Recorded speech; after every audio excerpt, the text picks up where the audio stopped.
Unatoč strožije policijskoj represiji i jačoj prevenciji, prometne su nesreće dio naše svakodnevice.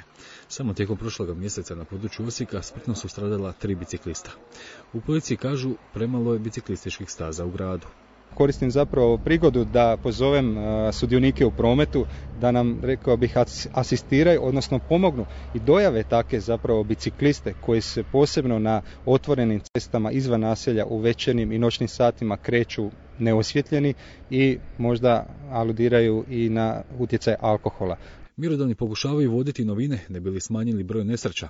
Tako su se sada, kada na vrata kuca turistička sezona, dosjetili kako će sva nova službena vozila koja stižu na adrese policijskih uprava imati ugrađene dopunske uređaje, odnosno displej s naredbama i zapovjedima, koji uvelike nama olakšava nadzor upravo na ovakvim brzim cestama i prometnicama gdje nema mogućnosti zaustavljanja, nego se i naredbe odnose na vozača da prati policijsko vozilo, da naravno sa uključenim svjetlosnim rotacijama se ta naredba izdaje, da ga prati, da čak imamo, vidjeli ste i upozorenja, očevid u tijeku, prometna nesreća, obilazak s lijeve, s desne strane, klizav kolnik, koristite sigurnosni pojas, povećajte razmak i ostale poruke i naravno na engleskom. Bilo kako bilo, najveća odgovornost ipak na vozačima.